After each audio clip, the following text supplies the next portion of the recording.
Ok, entonces en esta noche vamos a hablar sobre la revelación especial y vamos a hablar un poquito, sobre todo vamos a concentrarnos en lo que es la revelación especial por medio de las escrituras. Y en la próxima clase vamos a hablar sobre la revelación especial por medio de la persona de Jesucristo. Quiero hacerlo separado para que demos un poco de énfasis en cada parte y también ver los versículos bíblicos. No, normalmente muchas personas al estudiar la revelación especial hablan de las escrituras y de Cristo y siempre se hace muy rápido y hay muchas cosas que dice la Biblia y que hay que aprender sobre esto. Entonces me gustaría parar un poquito más, ver bastantes versículos de la Biblia para comprender mejor, porque la base de nuestro estudio obviamente son las escrituras y eso es lo que queremos ver.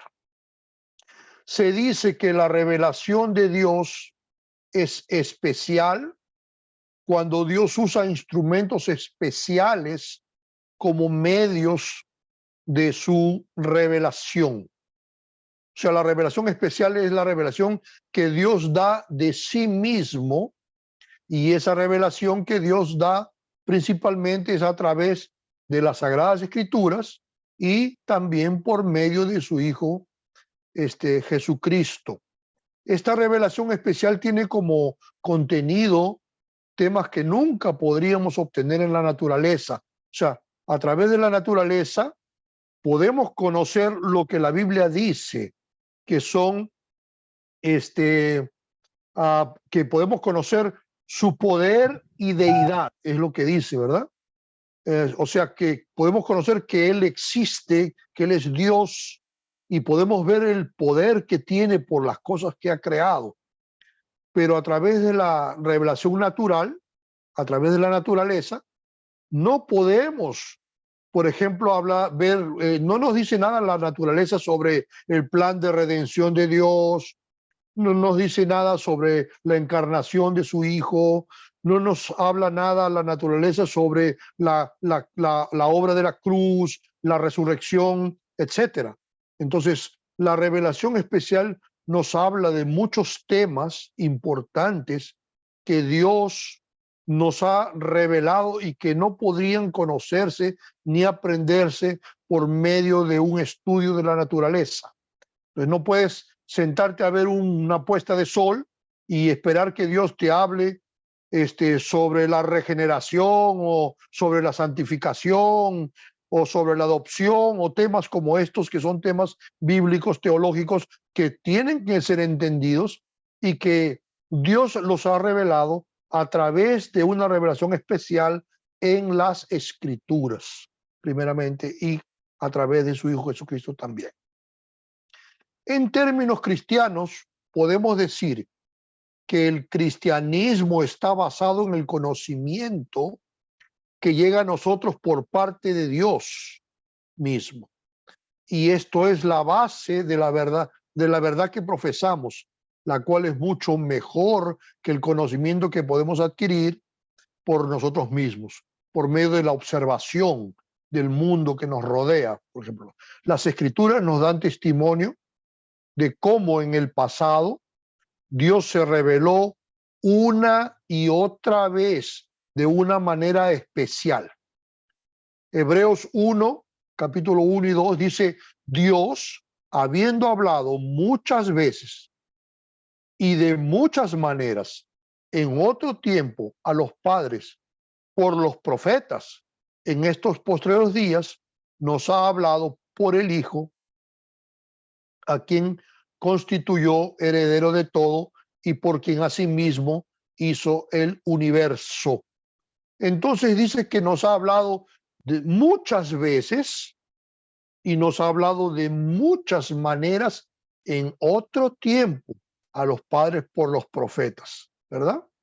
Entonces en este texto también hablan sobre los dos tipos de revelación, si ustedes se dan cuenta. Primero, lo que se dijo a través de los padres, a través de los profetas en los tiempos antiguos y también en todos los escritos que tenemos, ¿verdad?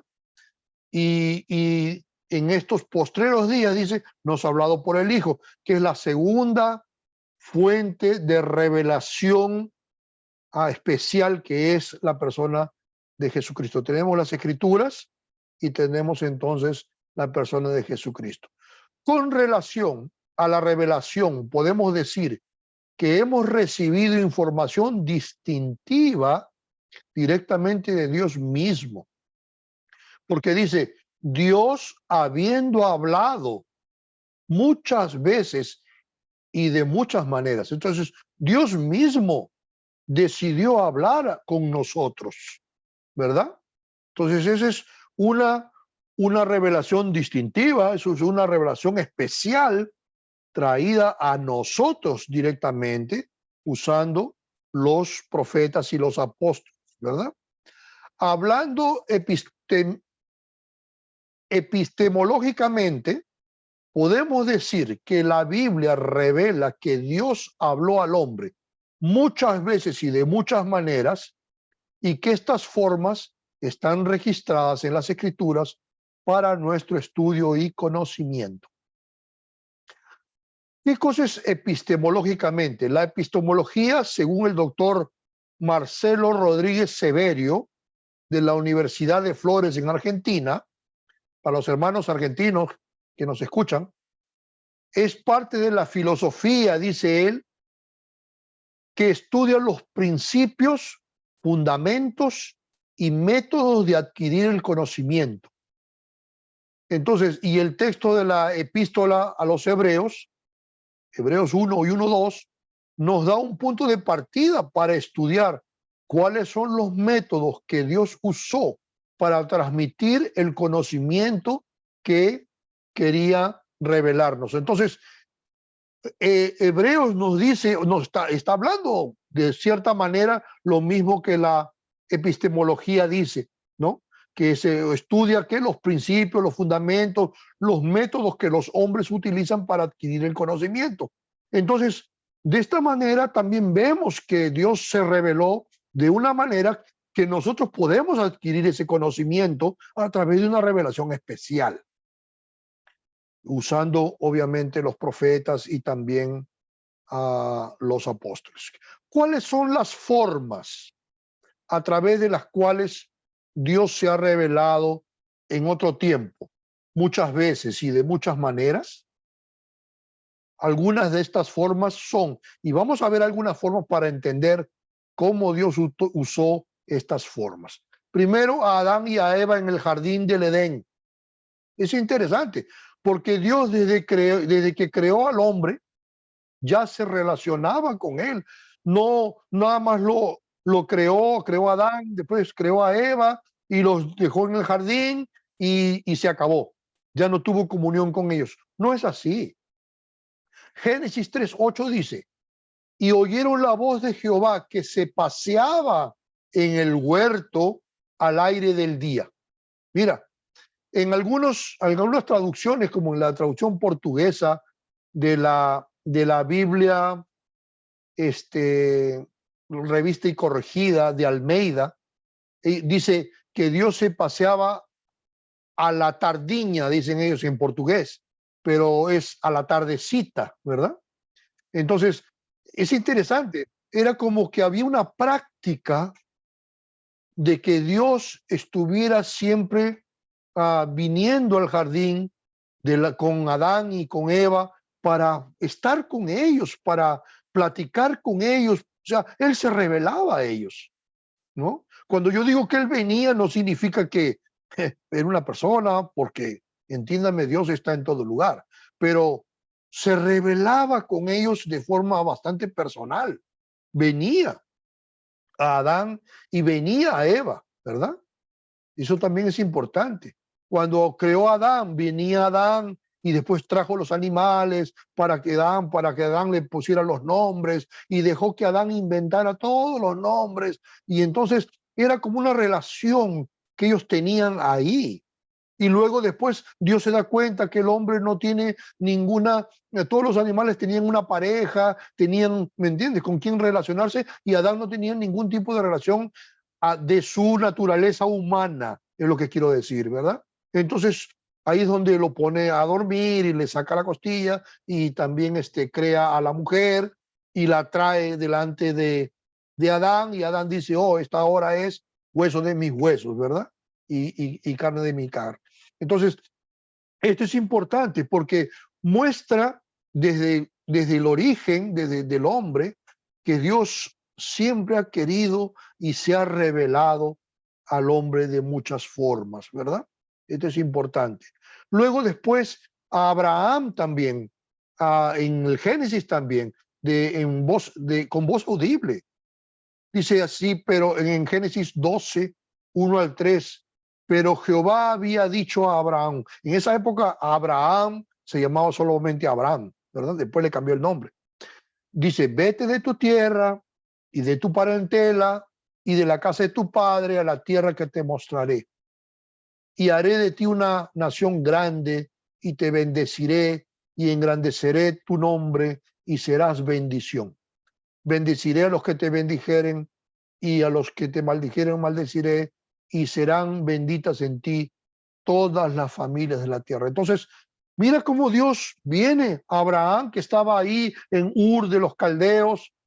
De repente Dios lo llama, habla con él, se revela a Abraham y le da una orden para que salga de su tierra y que lo va a bendecir. Y hay muchas promesas importantes aquí, ¿verdad?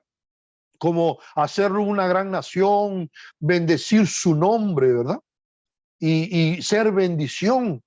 En ti serán benditas todas las familias de la tierra. Es una bendición, esa forma que se relacionaba a Dios y se revelaba a Dios también a los hombres, en este caso a Abraham.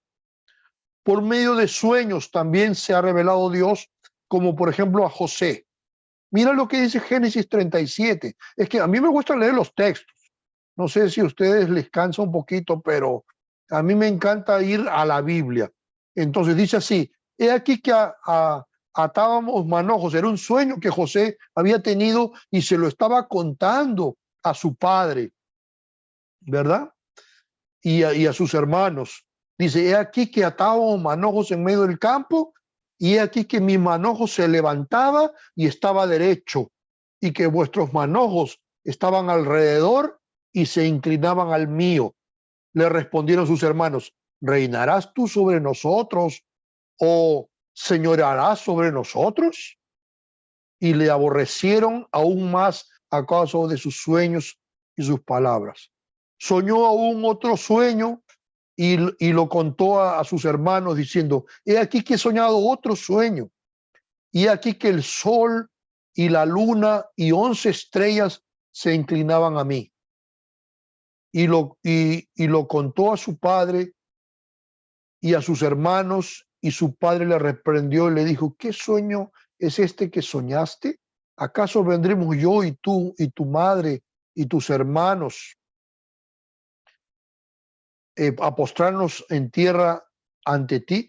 Ustedes se dan cuenta que este sueño se cumplió exactamente como lo estaba viendo él cuando ellos vendieron a José como esclavo y esa persona se lo llevó para Egipto. Y allá en Egipto, oye, ustedes saben toda la historia de José, ¿no? Estaba en la casa de Potifar, la mujer de Potifar lo que quiso aprovechar de él, porque era un muchacho, estaba joven en esa época todavía, y él tuvo temor de Dios y no se metió con la mujer ni nada, salió corriendo y lo acusaron injustamente, y entonces terminó en la cárcel. Luego el faraón tuvo un sueño y ninguno de los sabios, ni los hechiceros, ni ninguna de los consejeros del faraón pudieron entonces a interpretar ese sueño. Y alguien le dijo, mira, hay un muchacho ahí que se llama José, es un israelita que me interpretó mis sueños a mí y lo trae, y entonces él le revela los sueños, y Faraón entonces lo puso como tercero, como segundo en el reino, ¿verdad? Saben toda la historia, ya creo que ustedes, pero lo que quiero aquí mostrar es que Dios le reveló a José estos sueños. No fueron sueños de su cabeza, fueron sueños que se iban a cumplir más adelante como se cumplieron, porque Dios permitió que todo vaya de acuerdo. Y ustedes pueden ver, yo me imagino en mi cabeza cuando leo esto, yo me imagino cómo es interesante esto. Dios le da a José un sueño de que sus hermanos y sus padres van a venir a él, ¿cómo se llama? Sujetos o sumisos a su autoridad. Y eso parece una locura para el hermano, para los hermanos, para el papá. Y mira, y todo lo que pasa, primero lo intentan matar, no pudieron matarlo, lo vendieron, y se lo llevaron y fue para la casa de Potifar y todo lo que pasó y fue para la cárcel y cómo conoció a alguien en la cárcel y le interpretó el sueño y después eso le sirvió para llamarlo delante de Faraón. Pero se dan cuenta que todo lo que pasó, inclusive las cosas que parecían ser cosas, que eran cosas malas, Dios estaba permitiendo cada paso de la vida de José hasta llegar a ese momento en que el sueño se tenía que cumplir. Increíble. Dios estaba en toda esa situación, no estaba ajeno a lo que estaba pasando, sino que él estaba atento a todo lo que estaba pasando porque había un objetivo de lo que Dios quería hacer ahí y cómo Dios quería bendecir a su pueblo en épocas difíciles, ¿verdad? Entiendan bien. Entonces Dios se revela, y cómo se reveló a través de sueños. Entiéndanme bien una cosa también que quiero resaltar. Dios se reveló cosas a través de sueños, de cosas que él quería hacer, puntuales, que iban a servir para todo el plan que Dios tiene redentor para todas nuestras vidas. ¿Se dan cuenta? Eso no significa, entiéndame bien, que Dios va a hacer eso constantemente, porque por ahí va a aparecer gente que dice, yo tuve un sueño, ¿y qué será que? No, pues, tu sueño significa esto y significa que no funciona así. Nosotros ya tenemos la revelación completa, ¿verdad? Porque Dios se reveló completamente hasta Jesucristo, a través de las Escrituras y después a través de Cristo. Ya una revelación completa y segura. Tenemos en nuestras manos la profecía más segura que existe. Entonces, cuando alguien dice soñé algo y soñé esto y soñé aquello, y eso no está de acuerdo a las Escrituras, hay que tener bastante cuidado con los sueños, ¿ok? No vamos a guiarnos de sueños simplemente porque los soñamos, porque hay muchas cosas que son sueños que no son de Dios. O sea, son de la mente, de la conciencia humana, de la experiencia humana, sueños hasta cosas que no son de Dios, ¿me entiendes? Entonces pero lo importante que quiero que ustedes aprendan es que ser guiados por la revelación de Dios, que es las Escrituras, que es lo más importante aquí. Es la profecía más segura, es la palabra más segura, ¿ok?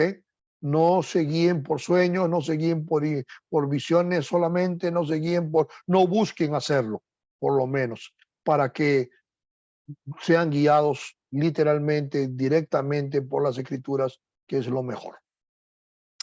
También se reveló a Moisés, mira, en la zarza ardiente, que es una de lo que se llama de las teofanías, ¿verdad? Más adelantito vamos a hablar sobre teofanías, pero este es uno de los ejemplos también. Dice el texto de Éxodo 3, versículo 2 al 6, dice, y se le apareció el ángel de Jehová en una llama de fuego en medio de una zarza. Y él miró y vio que la zarza ardía en fuego y la zarza no se consumía.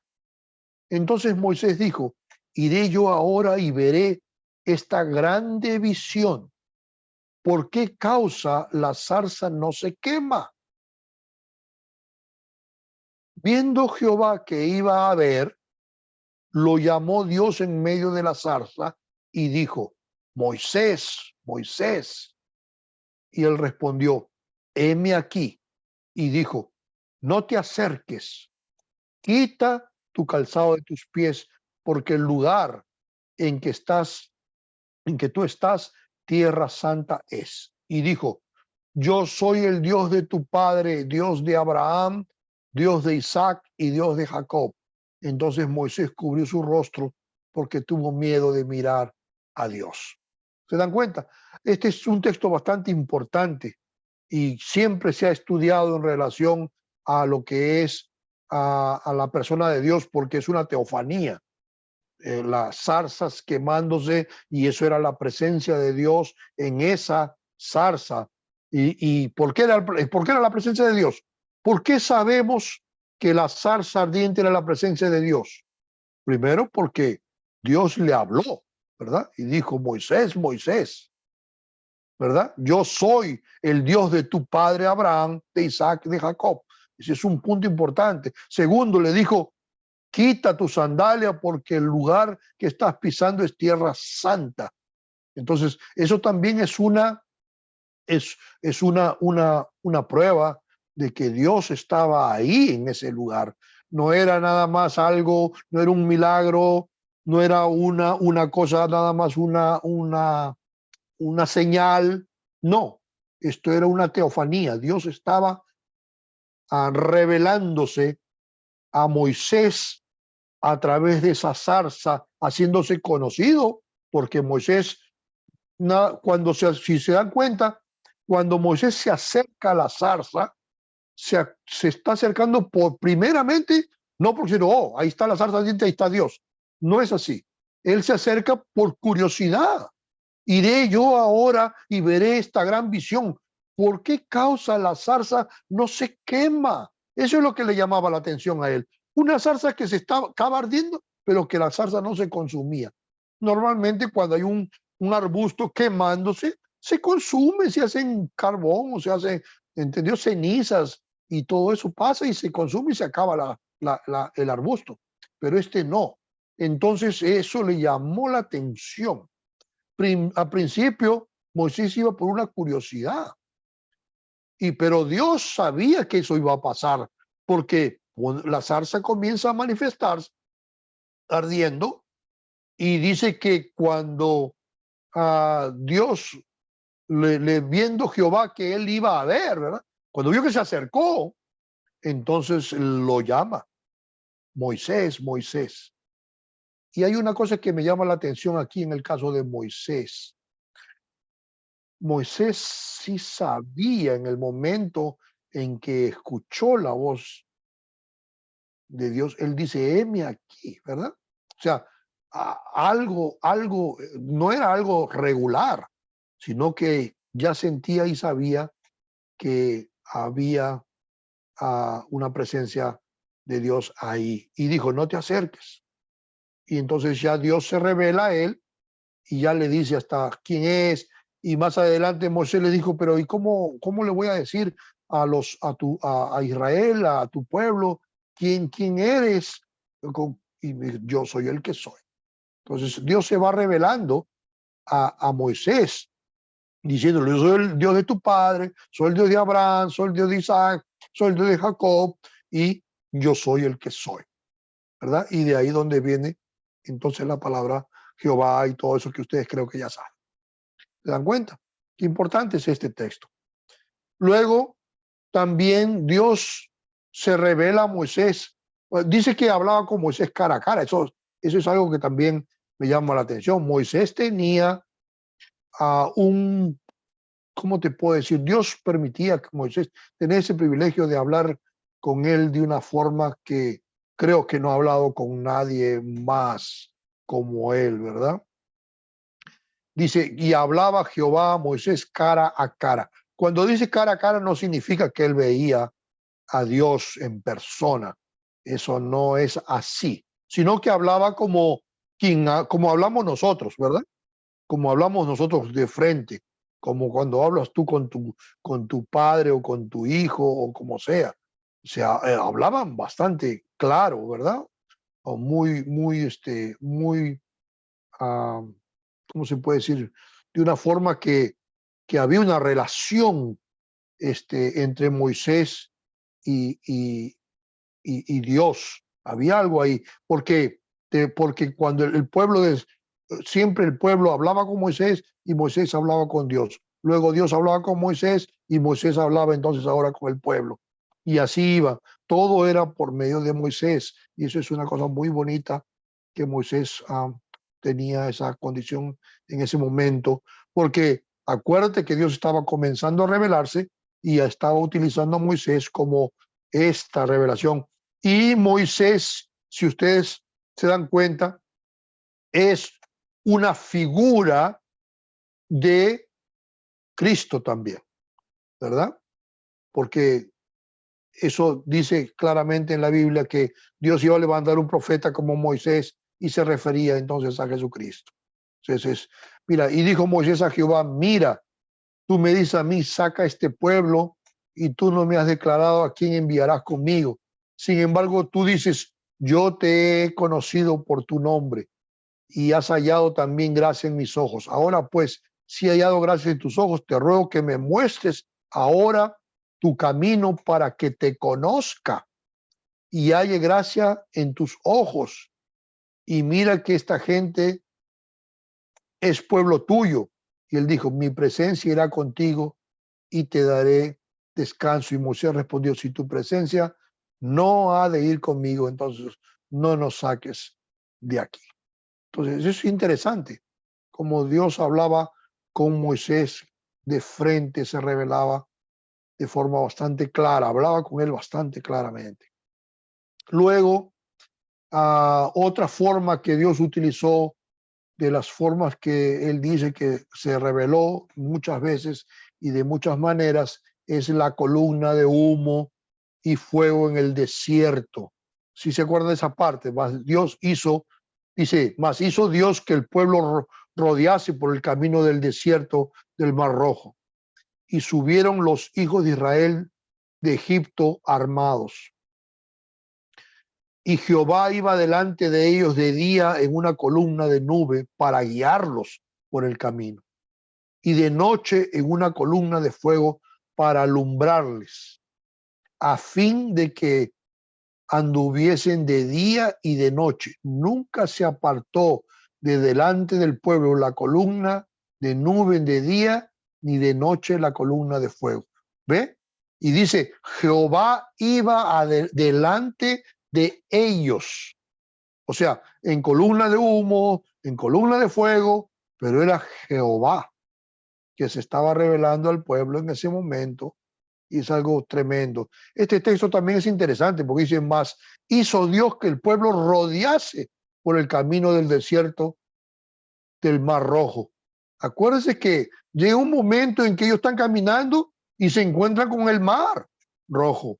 Y luego vienen los egipcios por atrás y el mar lo tienen adelante y ellos ya no tienen para dónde darle. ¿Eh? ¿Se dan cuenta? Y esa es una cosa interesante porque Dios estaba glorificándose en todas estas cosas. ¿Se dan cuenta? Porque cuando el pueblo comienza a reclamar que nos has traído aquí para perecer y mejor nos hubiéramos quedado ahí en Egipto y qué sé yo, entonces Moisés ora a Dios y Dios le dice que tocara con su vara el mar y el mar se iba a abrir, y eso es lo que aconteció, y ellos pasaron con los pies secos. Y es algo tremendo porque Dios los guió hasta ese momento, sabiendo Dios que iba a hacer esa señal de abrir el mar en dos para que ellos pasaran. Y luego Egipto iba a pasar y Dios iba a cerrar el mar sobre ellos, y entonces ellos iban a ser derrotados, que era la última cosa que Dios iba a hacer después de todas las plagas, para acabar con Egipto y dejar al pueblo de Israel completamente libre ya en ese momento. Algo fabuloso realmente que Dios estaba haciendo ahí. Y también miren que Dios también se revela a través del Urim y Tumim. Hay pocas cosas que hablan sobre Urim y Tumim. Las palabras Urim y Tumim significan luces y perfecciones. Esa es la traducción, ¿verdad? O el significado de esto. Dice, y pondrás, Éxodo 28:30, y pondrás en el pectoral del juicio Urim y Tumim, para que estén sobre el corazón de Aarón cuando entre delante de Jehová. Y llevará siempre Aarón el juicio de los hijos de Israel sobre su corazón delante de Jehová. Entonces, En el pectoral habían Urim y Tumim, que supuestamente eran dos piezas de piedra o algo que estaban dentro del éfod, que se llamaba, que era la vestimenta de los sumos sacerdotes, y eso lo llevaba delante de Dios, y entonces Dios le mostraba su voluntad a través de esto, si era de un color o otro o algo así. Entonces la cosa era que lo más importante es entender que Dios revelaba su voluntad a través del Urim y Tumim. No importa si eran piedras, si eran metales, si eran esto, si era que, como mucha gente discute eso, y eso pienso que lo importante en el Urim y Tumim es que Dios mostraba, revelaba su voluntad al sumo sacerdote para que el sumo sacerdote se la llevara al pueblo. Esta es la voluntad de Jehová, y así dijo, punto. Y eso es lo que pasaba, ¿verdad?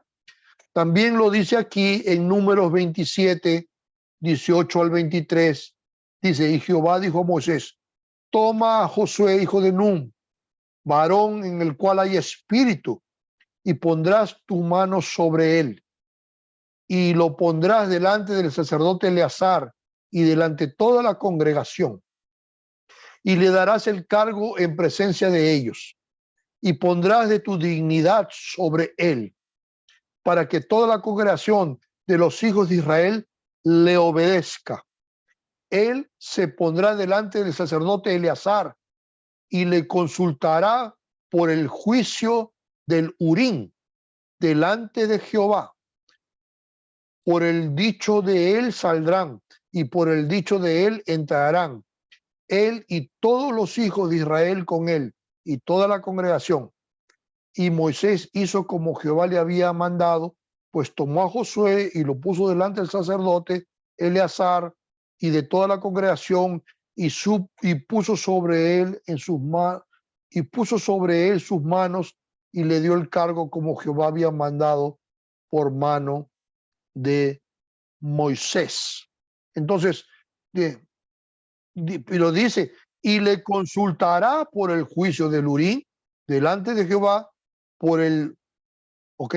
Por el dicho de él saldrán y por el dicho de él entrarán, él y todos los hijos de Israel. O sea, todo tiene que ver con el hecho de que Dios estaba escogiendo y haciendo su voluntad y mostrando esta manera de su revelación o su voluntad, revelando su voluntad a través de estas piezas que eran el Urim y el Tumim. Y eso eran nada más para los sacerdotes.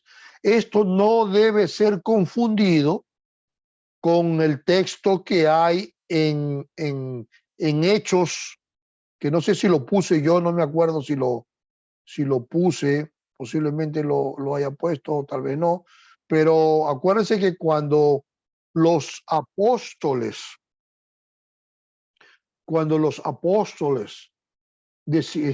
querían escoger al sucesor de Judas, y habían dos candidatos, y Dios dijo, y ellos oraron a Dios y dijeron, Señor, muéstranos quién es el que debe ser sucesor y tal. Y entonces ellos tiraron suertes, dice, y la suerte que cayó sobre Matías.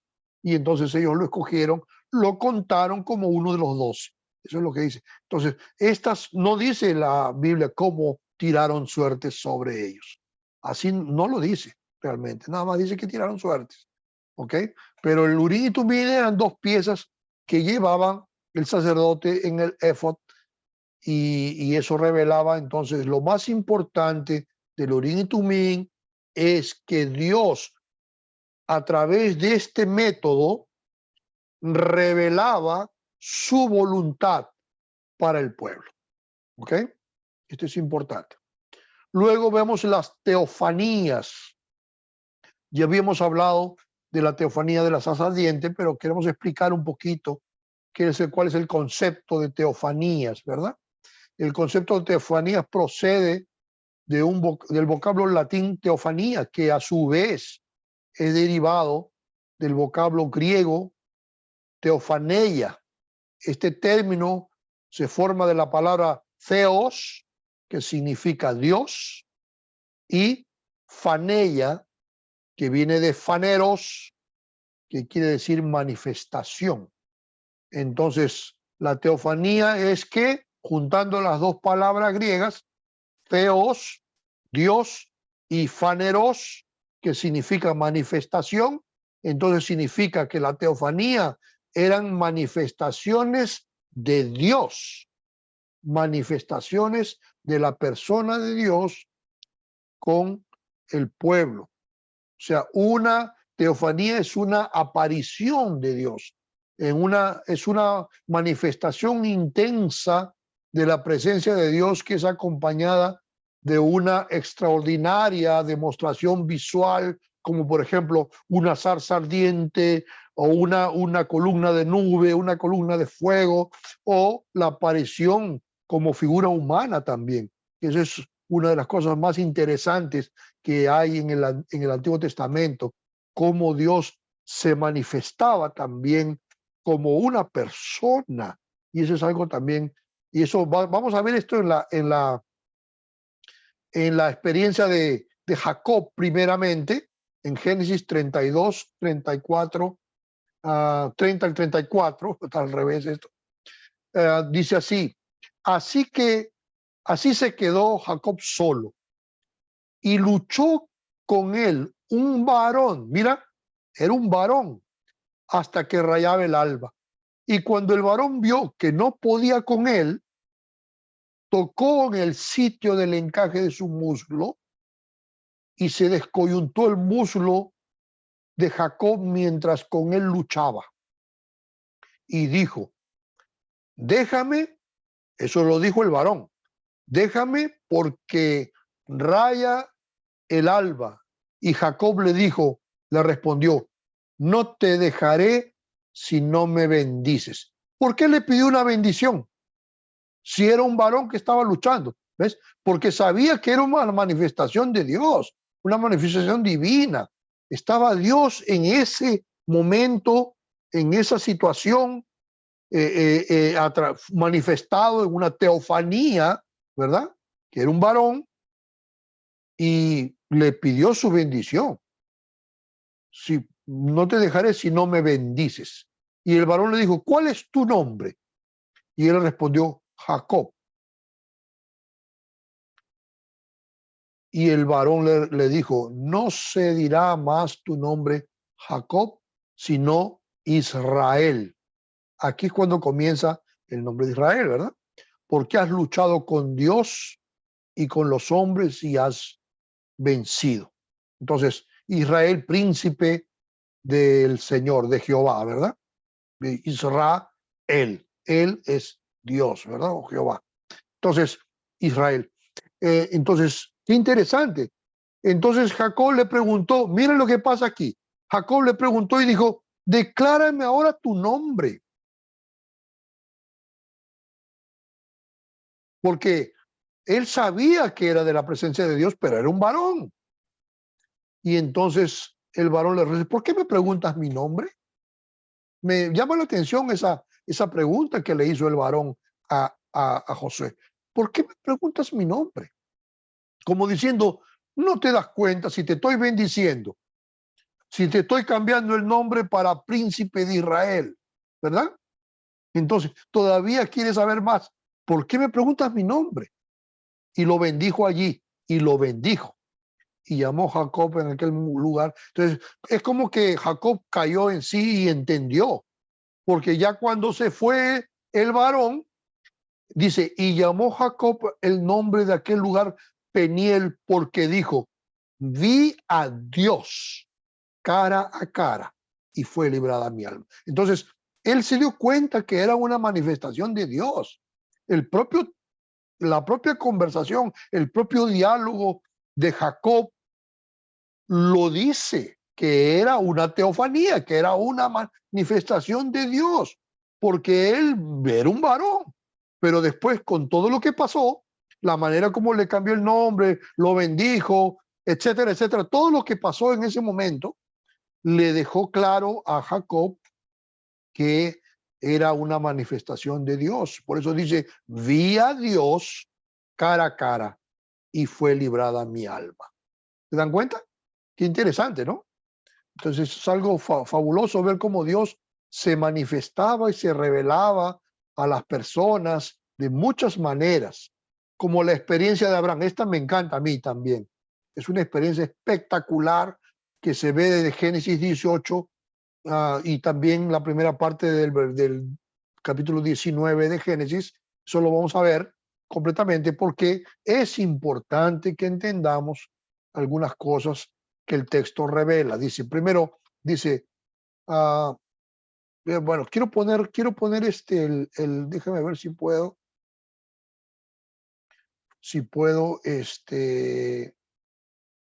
poner la Biblia aquí, ¿ok? Déjame ver aquí un momentito. ¿Pueden ver la Biblia? ¿Aló? Sí, sí, Aún no. Sí se ve, ¿verdad? La nueva imagen, ¿no? No, no. No, todavía no. Ok. la experiencia de Abraham. Déjeme un momentito, espérame un momentito. Déjame ver aquí una cosa. Quiero cambiar, pero no sé, es que no sé bien cómo funciona esto. Yo estoy todavía un poquito perdido con todo eso aquí. Deme un segundo, ¿ok?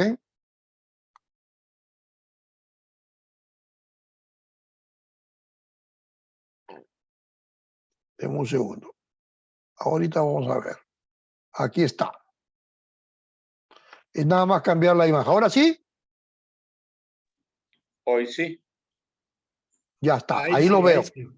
Ok, Ahí se vamos ve. a ver entonces aquí una cosa interesante, ok, que nos va a mostrar algunas cosas. Esta es una Biblia que yo uso para estudiar, ¿verdad? Me ayuda bastante. Entonces vamos a ponerla aquí en grande, aquí. Dice, pero primero vamos al capítulo 18. El capítulo 18. Aquí está Génesis 18. Y vamos a ponerlo más grandecito para que podamos verlo. Aquí está. Entonces dice aquí dice así. Después, yo lo puse en amarillo las partes que quiero resaltar, porque no leer todo es mucho en este momento, ¿ok? Después le apareció Jehová. Entonces, ¿quién fue quien se apareció? Jehová en el encinar de Manré, estando él sentado a la puerta de su tienda en el calor del día. Entonces él estaba sentado ahí, mucho calor, estaba en la puerta de la tienda, tomando aire posiblemente, y le aparece Jehová. Y alzó sus ojos y miró, y he aquí, ¿cuántos? 3 varones, ¿ok? Estos 3 varones, ¿quiénes eran? Había una teofanía de Jehová ahí y 2 ángeles. Vamos a verlo después más adelante. Aquí no eran Padre, Hijo, Espíritu Santo, como mucha gente alguna. Ya he escuchado una vez a alguien decir eso y no es así. Aquí son 3 varones, pero deja claro en el texto, por el contexto todo del capítulo y el capítulo 9, el capítulo 19 de Génesis, que eran 3 varones, uno era una manifestación, una teofanía, y los otros 2 eran ángeles que estaban ahí. Entonces dice, y alzó sus ojos y miró, y aquí 3 varones que estaban junto a él, y cuando los vio, salió corriendo de la puerta de la tienda a recibirlos, y se postró en tierra, y dijo, mira, Señor, ¿se dan cuenta? No dijo señores, ¿verdad? Eran 3. Pero él se daba cuenta que había la presencia de Dios ahí, ¿verdad? Y dijo, Señor, si ahora he hallado gracia en tus ojos, te ruego que no pases de tu siervo. Y entonces él, ¿qué hace? Entren, vengan, le vamos a lavar los pies, recuéstense debajo de un árbol, vamos a traer pan, agarró a la mujer, le dijo, oye, amasa esta harina, haz pan fresco, agarra un becerro, le dijo a su siervo, prepáralo y tal, trajo miel, trajo leche, trajo mantequilla y hizo un pequeño banquete para los tres, ¿verdad? Que estaban ahí. Y hay una cosa que me llamaron la atención, y él estuvo con ellos presten atención, mira, dice, y él estuvo con ellos debajo del árbol y comieron. ¿No es interesante? Una teofanía, Dios manifestándose, y todavía se siente y puede comer y como persona, ¿verdad? Algo realmente increíble. Y luego ya comen y comienzan a platicar y hablan sobre Sara, que se va a embarazar y todo eso. No vamos a alargar esto, pero en el versículo 16 dice, y los varones se levantaron de allí y miraron hacia Sodoma, y Abraham iba con ellos acompañándolos. Y Jehová, ¿ves? Jehová estaba ahí y dijo, ¿encubriré yo a Abraham lo que voy a hacer? Y ahí comienza. Y en el versículo 22 dice, y se apartaron de allí los varones y fueron hacia Sodoma. Pero Abraham estaba aún delante de Jehová. Entonces, y se acercó a Abraham y dijo, ¿destruirás también al justo con el impío? Entonces, después que Jehová le dijo a Abraham lo que iba a hacer, los varones se van y él se queda con el Señor ahí, conversando y cuestionando y negociando la salvación de los sodomitas. Y si hubieran 50 y si hubieran 30, ya conocen ustedes la historia, creo, ¿verdad? Entonces, pero me llama la atención una cosa más. Veamos aquí el versículo 19.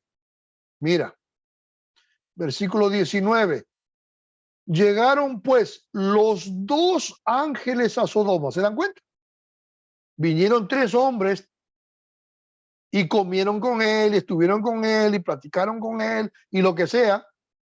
Y de los tres hombres, dos, que eran dos ángeles, son los que fueron a Sodoma, que eran los que iban a ejecutar la orden del Señor de destruir a Sodoma y a Gomorra, ¿verdad? ¿Se dan cuenta? Entonces, es una historia bastante interesante. Cómo Dios se presentó a través de una teofanía, se presenta, se manifiesta, porque esa es la forma correcta de decir, se manifiesta faneros, acuérdense bien, ¿no? Faneros, se manifiesta con Abraham y come con él. Esto me gusta mucho, ver, cuando uno ve que Abraham estuvo ahí, sirvió comida, dice, y él se detuvo con ellos debajo del árbol y comieron. Esto es interesantísimo, ¿verdad? Cómo estaba Dios ahí, o sea, la manifestación de Dios ahí, ¿verdad? Y, y comieron y todo, y después los ángeles se van y él se queda todavía ahí replicando con Dios para no matar a todos los sodomitas, y al final realmente no pudo porque la maldad de Sodoma era demasiado grande y solamente salvaron a Lot y a los hijos porque la mujer también murió, ¿verdad? Entonces, ¿no es interesante? Bastante interesante, ¿estamos de acuerdo? Entonces, hay que comprender cosas en la palabra para ver cómo Dios realmente se ha venido manifestando aquí, ¿verdad? Cómo Dios se ha venido manifestando con todo esto. Se me fue aquí lo que quería compartir otra vez. Aquí está. Aquí está. Entonces, la experiencia de Abraham es otra forma a través de la cual Dios se ha manifestado, una persona que va, se sienta, come. Ese es muy importante, muy interesante entender, porque de esa manera podemos conocer cómo Dios también actúa, ¿verdad? Que es interesante. Entonces, la revelación especial también se da por medio de las escrituras, no solamente a través de todas estas formas que Hebreos 1 y 2 dice que se reveló de muchas maneras, muchas veces a nuestros padres, etcétera. Pero también Dios ha traído una revelación especial por medio de las escrituras, y esto también es un motivo interesante, importante para estudiarlo. Uno de los más importantes medios de revelación especial fueron los agentes de revelación que Dios usó para registrar las escrituras, tanto en el Antiguo como en el Nuevo Testamento. Aunque los profetas eran seres humanos, como nosotros, cuando ellos hablaban, era porque habían recibido ellos de Dios una información directa de Dios. Entonces los profetas no hablaban porque querían. Ellos actuaban como recipientes de los cuales fluía la revelación de Dios. Y esto lo comprobaban por una frase muy conocida en medio de los profetas, que ellos decían: así dice el Señor, ¿verdad? Entonces es importante esto, saber que Dios utilizaba personas, no solamente objetos, sino también sujetos, a través de los cuales Dios decidía revelar su voluntad a las personas, a su pueblo. Y esto es bastante importante de decirlo, ¿verdad? Luego, estos pronunciamientos que los profetas hacían se convirtieron después en lo que es la palabra escriturada, ¿verdad? Formando así los libros que conocemos como la palabra de Dios, que es la Biblia para nosotros. Así, el Antiguo Testamento fue producido por personas a través de las cuales Dios decidió traer su revelación, que es importante.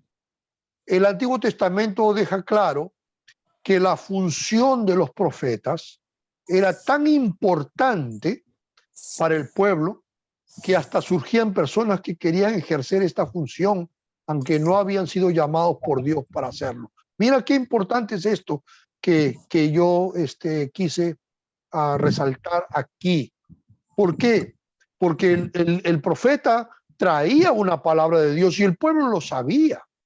O sea que las personas sabían que estos profetas que habían sido llamados por Dios traían una revelación, una palabra, una verdad que procedía de Dios. Esto es importante. Y esto era tan importante que a su vez permitía que muchas personas quisieran también ser profetas, aunque no lo eran, ¿verdad? Félix, por favor, apaga tu micrófono.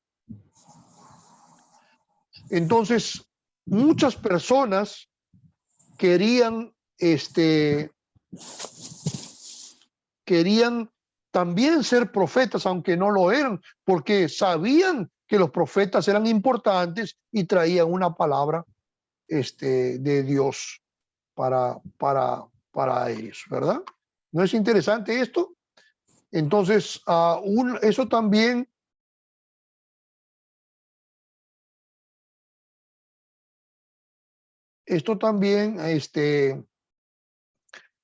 deja claro que estas personas que no eran profetas se querían hacer pasar por profetas, hablaban con el pueblo e inventaban cosas. La Biblia dice que los profetas hablaban con el pueblo lo que el pueblo quería oír, ¿verdad? No lo que Dios realmente quería revelar. Por eso que fueron reconocidos como falsos profetas y por eso fueron declarados falsos profetas, por no enseñar al pueblo únicamente la revelación que provenía de Dios y por tanto sus profecías no se cumplían. Esto es muy importante, ¿ok? Hoy en día, por eso que hay mucha gente que hoy en día que se llaman profetas, miren ustedes, ¿verdad? Y traen profecías, haciendo promesas a la gente que no se han cumplido, que no se han cumplido. Y parece que la gente también se olvida. Me dijo una profecía y pasan días y no pasa nada, y pasan semanas y no se cumplió nada, y pasan meses y no pasó nada. Y entonces muchos de ellos dicen, no, es porque no tuviste fe para recibir esa palabra y por eso que no se cumplió. Y eso no es así. Si Dios dice, porque se va a cumplir. Si Dios habla, es porque se va a hacer realidad lo que Él está diciendo. Entonces, muchas profecías hoy en día, mucha gente que se han denominado, autodenominado profetas, porque no hay profetas hoy en día, y eso lo vamos a ver después. Ya hemos visto eso antes, pero lo vamos a ver bastante bien también por tener cuidado sobre esto. ¿Ok? El Antiguo Testamento deja claro que la función de los profetas era tan importante para el pueblo, entonces que habían personas que querían ejercer esa función, aunque no habían sido llamados por Dios para hacerlo. ¿Por qué? Para hacerse importantes, para llamar la atención del pueblo, para que la gente los siga. ¿No les parece conocido? Hay muchos hoy día así, que están buscando ser nada más seguidos, conocidos y etcétera, ¿verdad? Esos no hablan en nombre de Dios, seguramente. Entonces, por eso se generó la necesidad de distinguir entre los verdaderos profetas de los falsos profetas. Y habían algunos requisitos que la Biblia muestra, nos enseña, nos deja saber que nos dejaban entender, hacían distinguir cuáles eran los verdaderos profetas y cuáles eran los falsos profetas. ¿Ok? En primer lugar, los profetas deberían ser llamados por Dios para ejercer ese ministerio. No eran autodenominados profetas. No eran. Como hoy en día, vamos allá, usted entra en la red social y hay que la palabra del profeta tal y el profeta tal y el profeta tal. ¿Y quién instituyó a estos hombres como profetas? ¿Quién los llamó? Si las profecías ya están completas, si la profecía ya está completa, no hay necesidad de profetas ahora, una vez que toda la profecía ya está completa. Entonces, mira lo que pasa con los profetas del Antiguo Testamento. Muchos de los profetas y también los apóstoles en sus escritos narraban las circunstancias de su llamado para establecer, para dejar claro de que ellos eran profetas llamados por Dios, o siervos o apóstoles llamados por Dios, en el caso del Nuevo Testamento. Por ejemplo, el profeta Amós, en Amós 1:1, él dice, las palabras de Amós, que fue uno de los pastores de Tecoa, que profetizó acerca de Israel en días de Usías, rey de Judá, y en días de Jeroboam, hijo de Joás, rey de Israel, 2 años antes del terremoto. Entonces él establece cómo es que comenzó su ministerio. Y luego dice en el capítulo 7, entonces respondió Amós y dijo a Amasías, no soy profeta, ni soy hijo de profetas, sino soy boyero y recojo higos silvestres. Y Jehová me tomó de detrás del ganado y me dijo, ve y profetiza a mi pueblo Israel. ¿Se dan cuenta? Entonces, me gusta mucho esto de Amós y es importante y por eso que lo citamos primero que todos. Primero porque él dice, yo era un boyadero, cuidaba de ganado, era un ganadero, recogía higos silvestres, o sea, él era un hombre de campo, era un pastor en Tecoa, ¿Se dan cuenta? No tenía nada que ver. No estaba cerca del templo o cerca de la ciudad o cerca de los otros profetas. O sea, no, era un hombre que posiblemente, claro que era un hombre temeroso de Dios, porque si no, Dios no lo hubiera llamado, pero era un hombre del campo, era un hombre ganadero, un hombre ocupado en su trabajo secular, regular. Sin embargo, él dice, y Jehová me tomó de detrás del ganado. O sea, yo estaba allá en el ganado y Jehová me trajo y me dijo, ve y profetiza a mi pueblo Israel. Entonces, Amós deja claro que Dios lo llamó a él como profeta, explica cómo fue, con dónde y cuándo profetizó y en qué años profetizó, y exacto, con fechas correctas. Dice bien claramente que profetizó acerca de Israel en días de Usías, rey de Judá, en días de Jeroboam, hijo de Joás, rey de Israel, 2 años antes del terremoto, exactamente, con fechas y todo. Del terremoto, 2 años antes. Yo profeticé y Dios me llamó y traje profecía. Entonces, ¿se dan cuenta cómo es tan exacto esto que es importante entenderlo? ¿Verdad? No aparece por ahí nada más diciendo que es profeta, sino que deja claro cómo Dios lo llamó. En el profeta Jeremías también es otra cosa importante para resaltar. Las palabras de Jeremías, hijo de Hilcías, de los sacerdotes que estuvieron en Anatot, en tierra de Benjamín. ¿Se dan cuenta de Jeremías? Ya era diferente. Jeremías no era un hombre que estaba ahí atrás del ganado ni nada como Amós. Jeremías era de familia de los sacerdotes, ¿verdad? Ya era un hombre básicamente metido en las cosas espirituales ahí, ¿verdad? En las cosas de Dios, por decir así, en tierras de Benjamín. Palabra de Jehová que le vino, otra vez, miren la exactitud que le vino en los días de Josías, hijo de Amón, rey de Judá, en el año 13º de su reino. ¿Ah? ¿Se dan cuenta? ¿Cómo es exacto? No está jugando, estamos hablando cosas concretas. Le vino también en días de Joacín, hijo de Josías, rey de Judá, hasta el fin del año 11 de Sedequías y de Josías, rey de Judá,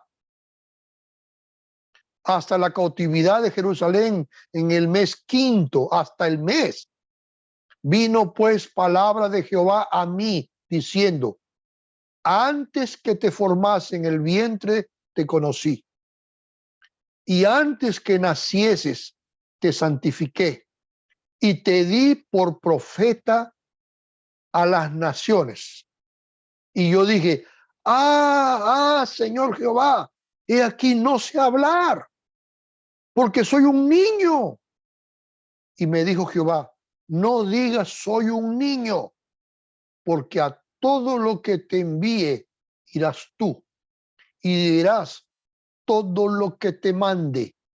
No temas delante de ellos, porque contigo estoy para librarte, dice Jehová.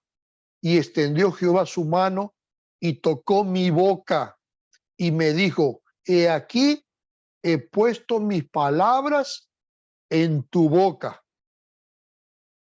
Imagínense qué exactitud para revelar cómo Dios lo llamó, cómo lo escogió, qué le dijo, por qué y cómo lo convirtió en un profeta de Dios, en qué tiempo lo hizo, cuándo fue, en el año tal, en el mes tal, en la fecha tal. ¿Se dan cuenta?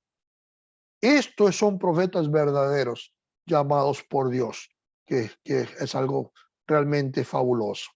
¿Ves? Vamos a Isaías.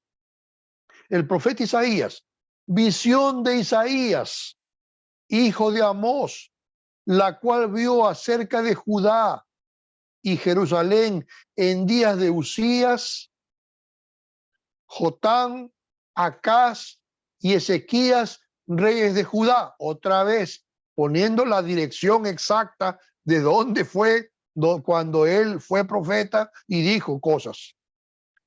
En Isaías 1:1 dice, después oí la voz del Señor que decía, eso es, perdón, Isaías 6:8 y 9. Ahí hablan las condiciones de su llamado. Después oí la voz del Señor que decía, ¿a quién enviaré? ¿Y quién irá por nosotros? Entonces respondí yo, heme aquí, envíame a mí.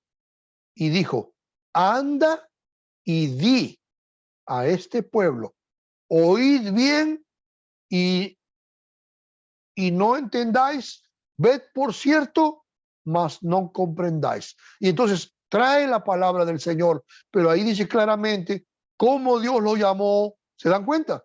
Cómo Dios lo llamó, cómo él respondió al llamado del Señor. Y acuérdense que el capítulo 6 de Isaías eso pasa en el momento que él tiene una visión completa de Dios. Él ve un Dios, dice, yo vi en el año que murió el rey Usías, yo vi al Señor sentado sobre un alto y sublime trono y las barbas de sus vestidos llenaban todo el templo y habían serafines volando y gritando, santo, santo. Ustedes saben toda la historia. Entiéndame bien, delante de toda esa visión poderosa que Isaías tuvo de la presencia gloriosa de Dios, en medio de esa visión, Dios hace el llamado y le dice, ¿a quién enviaré y quién ha de ir por nosotros? Y él, claro, imagínese usted delante de una visión de esa, ¿cómo decir que no a Dios, verdad? No había cómo. Era, heme aquí, envíame a mí, ¿verdad? Y él se dispone, se presenta, se pone a la disposición de Dios para ejercer su ministerio profético en ese momento. Qué bonito cuando Dios hace un llamado, ¿verdad? No para profetas hoy en día, pero puede llamar a muchos para oficios pastorales, para evangelistas, para maestros, para muchas cosas, para servir, para administrar. Y hay tantos dones que Dios está da a la gente para, para edificación, dice la Biblia en Efesios, del cuerpo de Cristo, para que todos lleguen a la estatura de la plenitud de Cristo, hasta que todos lleguemos allá. Entonces, Dios está llamando personas, ha llamado personas para el ministerio, ¿verdad? Para la obra del ministerio. Y esto es importante, está llamando y mucha gente, pues, recibe el llamado y no debe negar. Si Dios está llamando a ejercer su obra, a hacer su obra, o ejercer su obra de alguna manera, debes decirle que sí, ¿no? Que no sean como muchos. Isaías dijo, heme aquí, envíame a mí. En cuanto muchos están diciendo, heme aquí, envía a mi hermano. En vez de envíame a mí, envía a mi hermano, ¿verdad? Envía a otro. ¿Ves? Y eso pasa, ¿verdad? Pero Isaías, el llamado de Isaías en este caso fue extremadamente exacto. Él también da fechas, fue en los días de Usías, en los días de Jotán, en los días de Acaz, en los días de Ezequías, reyes de Judá. Entonces, él establece los criterios, muestra cómo fue llamado, y eso es un verdadero profeta. Ezequiel, vamos a ver cómo Dios llamó a Ezequiel también, que es importante.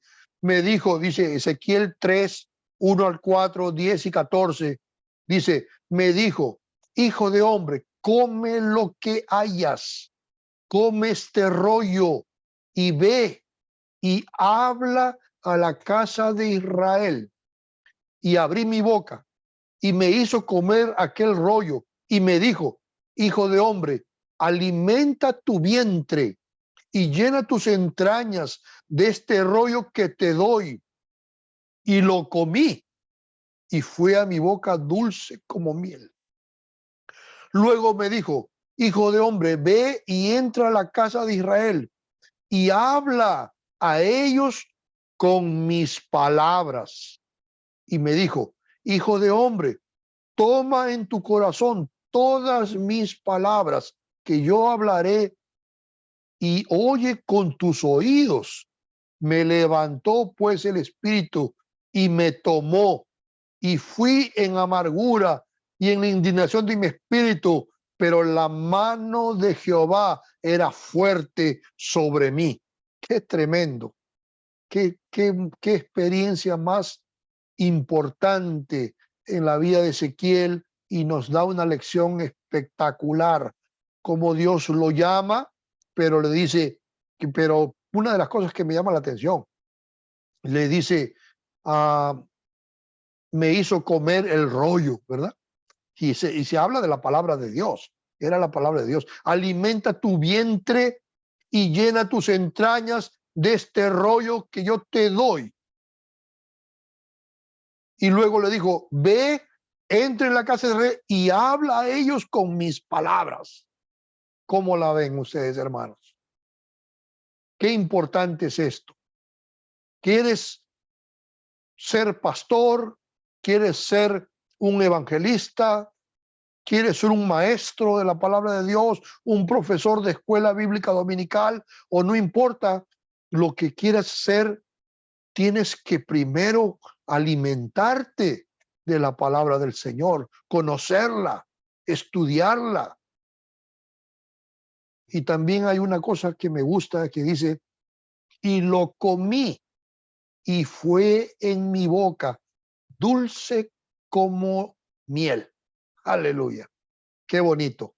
Y esto es la palabra del Señor, hermanos. Que cuando tú te metes y estudias y escudriñas y entiendes lo que se está enseñando, eso te trae como eso, como un bálsamo en tu corazón, en tu mente, en tus sentidos. Cambia completamente tu vida. Eso es lo que hay que aprender aquí con todas estas experiencias fabulosas. Y dice: y me levantó pues el espíritu y me tomó, y fui en amargura, porque muchas veces el ministerio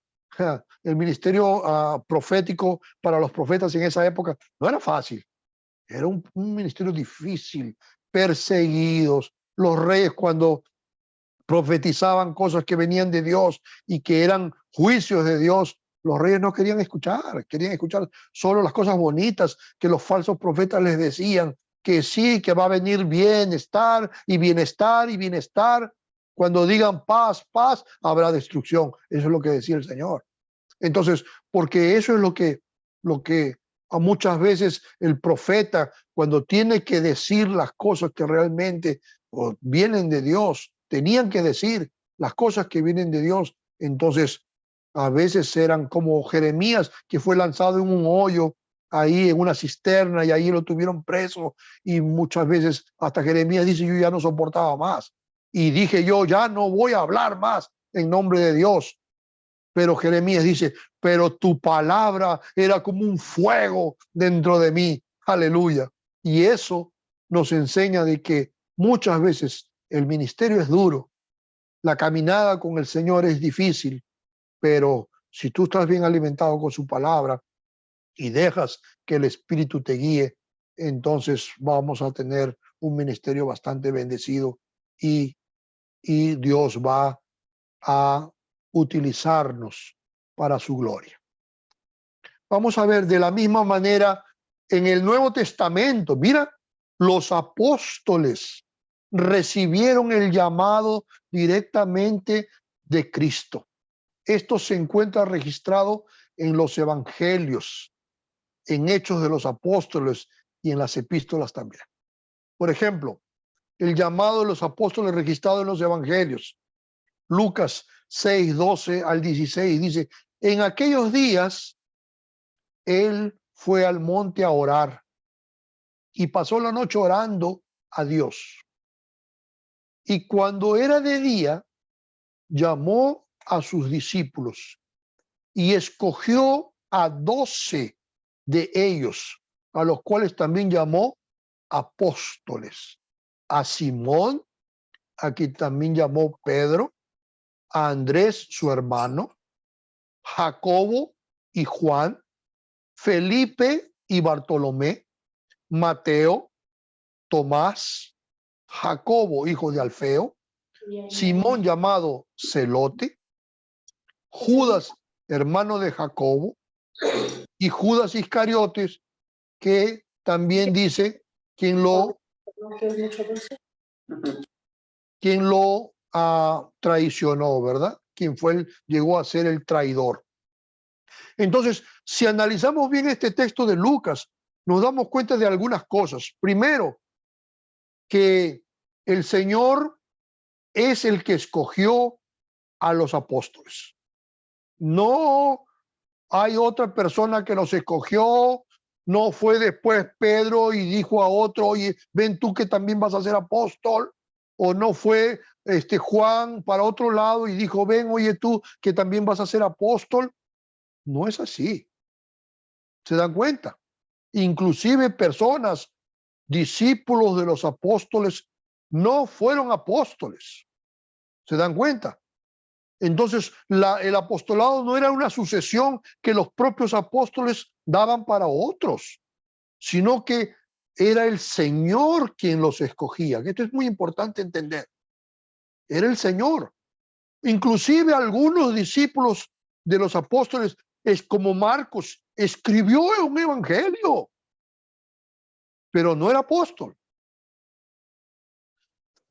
¿Se dan cuenta? Él no era apóstol, pero escribió un evangelio. Pero Pedro no le dijo, oye, ven tú, Marcos, que eres mi discípulo y ya escribiste hasta un evangelio, vas a ser apóstol igual. No, perdón, porque el apostolado no era una sucesión hecha por hombres.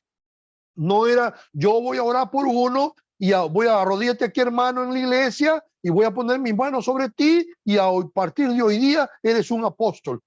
No pasa eso en las Escrituras. Eso es completamente equivocado lo que se está haciendo hoy en día. La Biblia dice claramente que el Señor mismo, y otra cosa más, no fue escogiendo así, y eso que era el Señor. Dice claramente, se fue al monte y pasó la noche orando a Dios. Pasó la noche orando a Dios. Y cuando era de día, entonces fue y llamó a sus discípulos y los escogió y los llamó apóstoles. ¿Se dan cuenta? Qué importante es esto entender para que no caigamos en el error que muchas iglesias están cometiendo hoy en día de ellos mismos poner uno en la mano encima de otro y constituir los apóstoles a los que no han sido llamados por Dios, por el Señor directamente, porque hay un criterio para ser llamado apóstol. Hay un criterio que la Biblia lo deja claro. Vamos a ver en Hechos capítulo 1, versículo 26, 21 al 26. Mira, esto es a Pedro hablando en una oración, ¿verdad? Después haciendo una oración.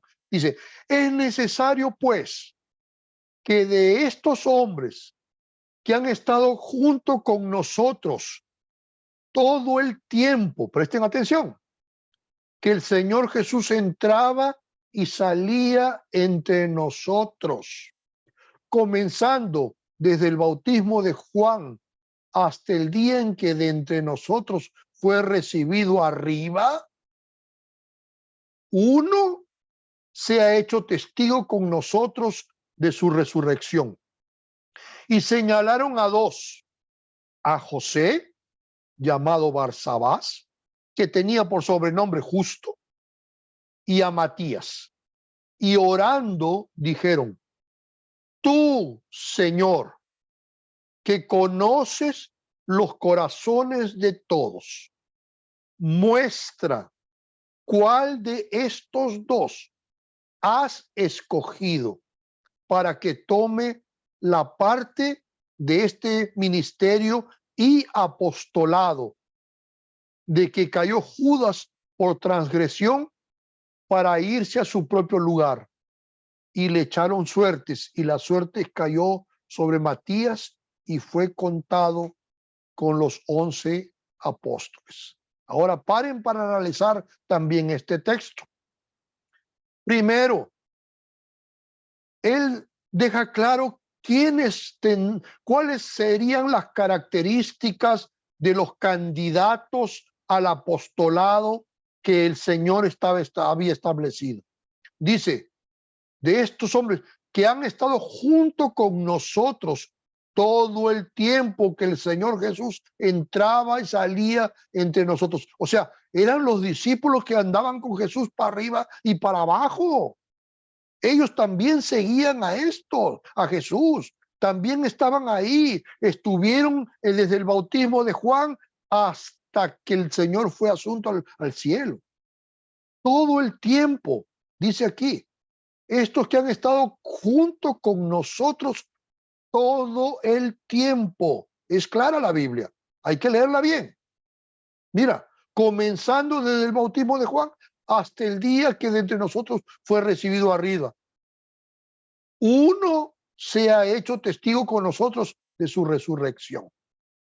¿Ves? Entonces, habían dos que cumplían los requisitos que estaban diciendo ahí. Habían dos que cumplían requisitos, pero ellos solo necesitaban ¿a quién? A uno para suplantar a Judas, que había muerto ya por traidor. Entonces, tampoco nos dijeron, no importa que seamos 14, que seamos 15 apóstoles, todos los otros que estuvieron ahí desde el día que el Señor nos llamó, el bautismo y hasta la resurrección, había muchos otros. Pero habían dos que eran los que cumplían los requisitos. Y otra cosa que dice aquí, orando, dijeron, tú, Señor, mira, ¿quién tenía que escoger? El Señor, que conoce los corazones. Muestra tú, Señor, muestra cuál de estos tú has escogido para que tome la parte de este ministerio y apostolado. Fabuloso. Es increíble ver esto porque muestra claramente que hay requisitos específicos para ser apóstoles que hoy en día ninguno de nosotros, no hay ni una sola persona en la iglesia del Señor hoy en día que cumpla con esos requisitos y que pueda ser llamado de apóstol. No existe ninguno. Ninguno. Y los que se llaman apóstoles por ahí no son verdaderos apóstoles. Y se lo digo, no son verdaderos apóstoles. Entonces tengan ustedes cuidado y entiendan bien. Pero entonces uno van a decir, no, pero el apóstol Pablo no andó con Jesús de arriba y para abajo, ni desde el bautismo, no, ¿verdad? Pablo fue uno que no andó. Pero hay un punto importante. El propio Pablo en 1 Corintios 15:8 dice, y al último de todos, como un abortivo, me apareció a mí. O sea, Jesús se apareció a Pablo y el propio Jesús fue quien lo reclutó o lo llamó para el apostolado a Pablo. Pablo también fue escogido por Jesús, no fue escogido por nadie más, ni porque quiso, ni por los judíos, ni por los apóstoles que ya eran apóstoles en esa época, que eran, cuando Pablo fue apóstol, ya habían apóstoles que eran cabezas de la iglesia también, que era Juan, era Jacobo, era Pedro. Ellos, o sea, habían gente que eran considerados columnas de la iglesia, ¿verdad? Entonces, pero no fueron escogidos por ninguno de ellos, sino que por el propio Señor Jesús. ¿Ves? Y mira lo que dice en Hechos 22, 6, 8 y 11 al 15 acerca del llamado del apóstol Pablo. Pero aconteció, y ahí ves cómo los apóstoles contaron las circunstancias de su llamado, cómo fueron llamados, qué fue lo que dijo el Señor, que igual fue Pablo, hizo exactamente lo mismo. Pero aconteció que yendo yo, al llegar cerca de Damasco, como al mediodía, la fecha, ¿ves? O sea, la hora exacta, ¿se dan cuenta? De repente me rodeó mucha luz del cielo y caí al suelo y oí una voz que me decía: Saulo, Saulo, ¿por qué me persigues? Y yo respondí: ¿quién eres, Señor? Y se dan cuenta que él ya caído al suelo, escuchando la voz, se da cuenta, fue lo mismo que los profetas. Se dan cuenta que hay algo, lo que pasó con Jacob también. Llega un momento en que esa experiencia, se dan cuenta que estábamos hablando con algo más grande, algo divino, algo más allá de lo regular, ¿verdad? ¿Quién eres, Señor? Y me dijo: yo soy Jesús de Nazaret, a quien tú persigues. Y como yo no veía a causa de la gloria de la luz, llevado de la mano por los que estaban conmigo, llegué a Damasco. Y ahí viene la historia. Yo la recorté un poquito. Entonces uno llamado Ananías, varón piadoso, según la ley, que tenía buen testimonio de todos los judíos que allí moraban, vino a mí y acercándose me dijo: hermano Saulo, recibe la vista. Y yo en aquella misma hora recobré la vista y lo miré.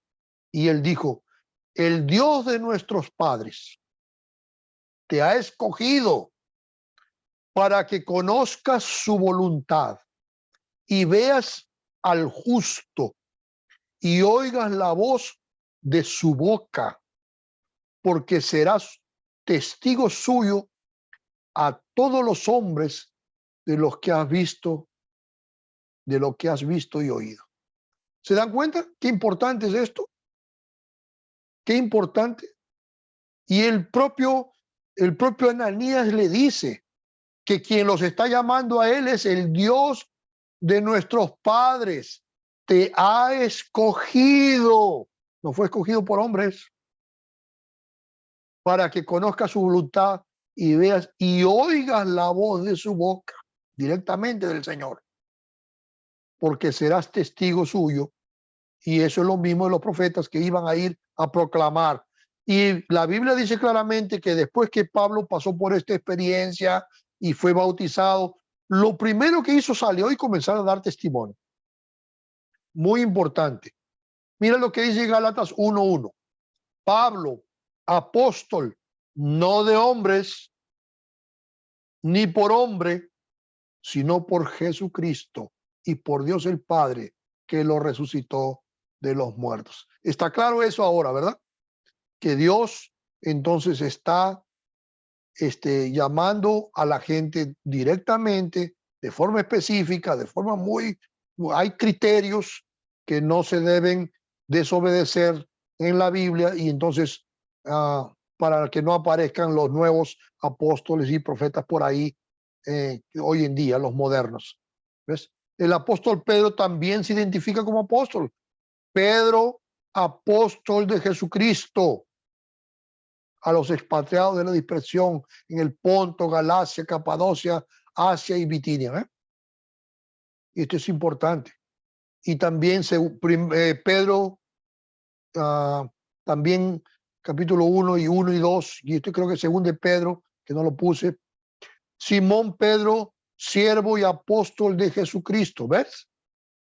A los que habéis alcanzado por la justicia de nuestro Dios y Salvador Jesucristo una fe igualmente preciosa que la nuestra. Gracia y paz os sean multiplicadas en el conocimiento de Dios y de nuestro Señor Jesucristo.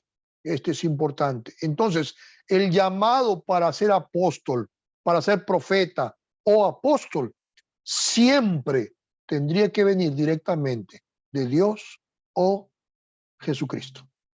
Esto es importante.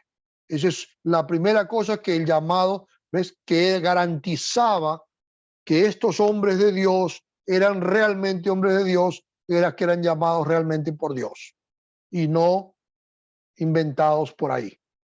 En segundo lugar, lo que identificaba a los profetas y apóstoles era la autoridad para realizar señales, milagros y maravillas. Ellos también, los señales y milagros eran una prueba externa de una evidencia del apostolado, del llamado profético o apostólico de los siervos que Dios estaba llamando. Primera Reyes 17, 1 al 7, dice, mire qué interesante esto. Dice, entonces Elías Tisbita, que era uno de los moradores de Galat, dijo a Acab, vive Jehová, Dios de Israel, en cuya presencia estoy.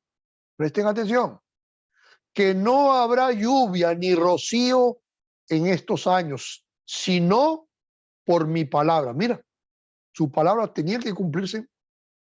Había señales.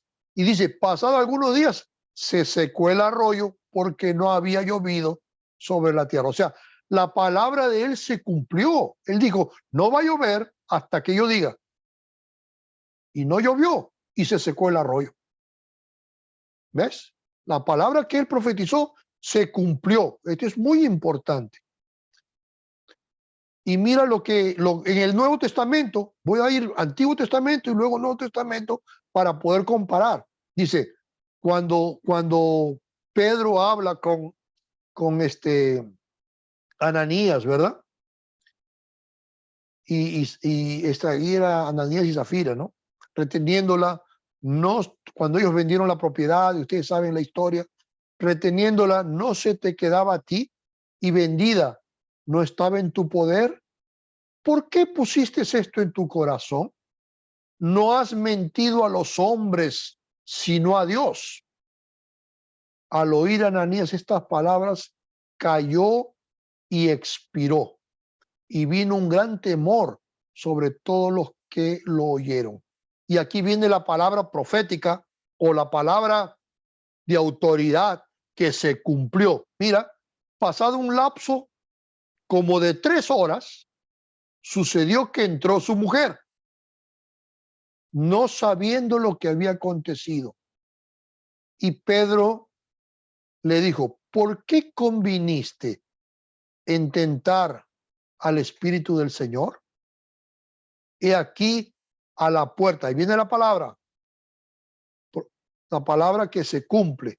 He aquí a la puerta los pies de los que han sepultado a tu marido y te sacarán a ti. Mira.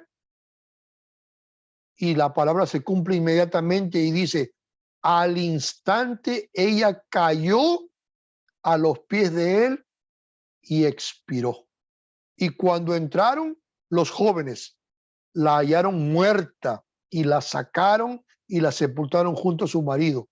Y vino gran temor sobre toda la iglesia y sobre todos los que oyeron estas cosas. Entonces, esto es, ¿por qué hubo gran temor? Porque una palabra que se cumple. Está diciendo que se va a cumplir, que se va a caer muerta en ese momento y que se cae muerta.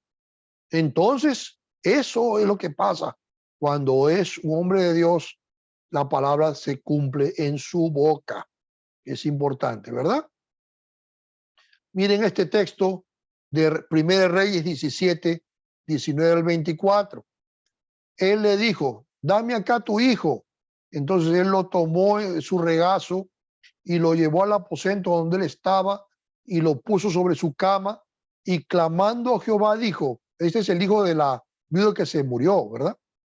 Y clamando a Jehová dijo, Jehová Dios mío, aún a la viuda en cuya casa estoy hospedado has afligido, haciéndole morir a su hijo.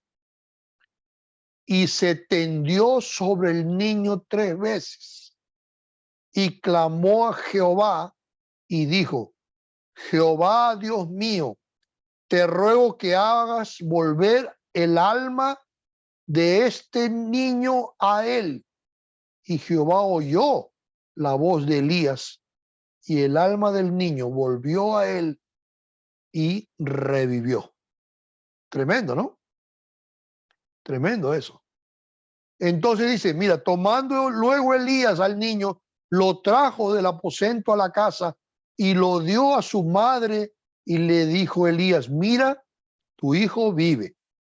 Entonces la mujer dijo a Elías, ahora conozco que tú eres varón de Dios y que la palabra de Jehová es verdad en tu boca.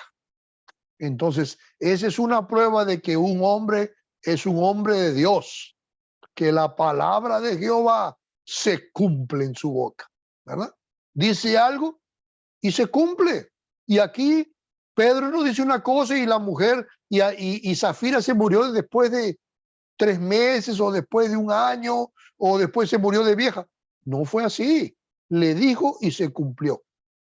Él dijo que la mujer, que el niño se iba a resucitar y resucitó, ¿verdad? Y la mujer reconoció de que él era un hombre de Dios, que era un varón de Dios, porque se cumplió. Interesante, ¿no? Interesante esto. Y mira, en Hechos 29 al 12, algo paralelo o parecido. Dice, y un joven llamado Eutico, que estaba sentado en la ventana, rendido de un sueño profundo, por cuanto Pablo disertaba largamente.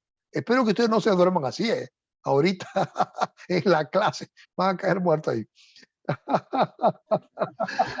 ¿Verdad? Tengan cuidado, no se duerman. Pero no porque yo digo, sino porque se durmieron, ¿verdad? Por cuanto Pablo disertaba largamente, vencido del sueño, cayó del 3er piso abajo y fue levantado muerto. Entonces descendió Pablo y se echó sobre él, igual como hizo el profeta. ¿Ves? Y se echó sobre él y abrazándolo dijo, no os alarméis, pues está vivo. No significa que no estaba vivo y que, oye, realmente se despertó porque no estaba muerto. No. Dice, porque la palabra dice claramente, después de haber subido y partido el pan y comido, habló largamente hasta el alba y así salió. Y llevaron al joven vivo y fueron grandemente consolados. O sea, sí había muerto realmente y sí había sido resucitado por la palabra de Pablo en ese momento. Fabuloso, ¿no? Increíble. En tercer lugar, tercera prueba de que los hombres de Dios eran hombres de Dios, profetas y apóstoles. Lo que autenticaba la veracidad de los profetas y apóstoles era que se cumplía la palabra que proclamaban, ¿verdad? Entonces, la segunda cosa que habíamos visto era que ellos tenían autoridad para hacer milagros. Y mira cómo los hicieron, resucitando personas o trayendo palabras proféticas para hacer cosas, ¿cómo se llama? Grandes, ¿no? Profundas. Y ahora también porque se cumple su palabra, que es importante. El profeta que tuviere, este texto me encanta a mí, Deuteronomio 18, 20 al 22. Presten atención. El profeta que tuviere la presunción de hablar palabra en mi nombre, que tuviere la presunción, dice, de hablar palabra en mi nombre, a quien yo no le he mandado a hablar, o que hablar en nombre de dioses ajenos, el tal profeta morirá. Y si dijere en tu corazón, ¿cómo conoceremos la palabra que Jehová no ha hablado?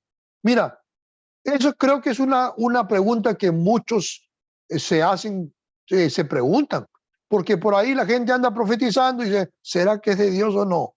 ¿Será que se va a cumplir o no? ¿Será que esto viene del Señor o no? ¿Verdad? ¿Cómo conoceremos la palabra que Jehová no ha hablado? Y ahí está la respuesta. Si el profeta hablara en nombre de Jehová y no se cumpliere lo que dijo, ni aconteciere, es palabra que Jehová no ha hablado.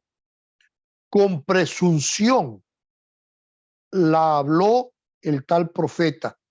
No tengas temor de él. Entonces, ¿a cuántos de ustedes ha venido un profeta o alguien que se dice profeta o alguien que dice que está trayendo una profecía y te ha dicho alguna cosa y no pasó nada, man? No se cumplió, que según se va a cumplir, pero nunca dicen cuándo, ni cómo, ni en qué circunstancias, ¿verdad? Y no pasa nada. Y todavía vamos a considerarlos a estos profetas. Dice, no tengas temor de él. O sea, no lo consideres como un hombre de Dios o un profeta que procede de Dios. Hay que tener cuidado con eso. Entonces, mira lo que dice aquí también, Hechos 13, 4 al 12. Vamos adelante con este texto. Ellos entonces, enviados por el Espíritu Santo, descendieron a Seleucia y de allí navegaron a Chipre. Y llegados a Salamina, anunciaban la palabra de Dios en las sinagogas de los judíos. Tenían también a Juan de ayudante, y habiendo atravesado toda la isla hasta Pafos, hallaron a cierto mago, falso profeta, judío, llamado Bar Jesús, que estaban con el procónsul Sergio Paulo, varón prudente.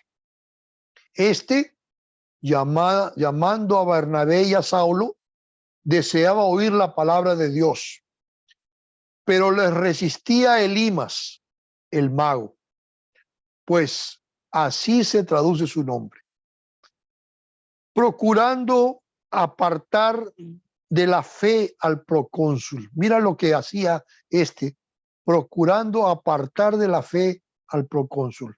Entonces Saulo, que también es Pablo, lleno del Espíritu Santo, fijando en él los ojos, dijo, oh, lleno de todo engaño y toda maldad, hijo del diablo, enemigo de toda justicia, ¿no cesarás de trastornar los caminos rectos del Señor?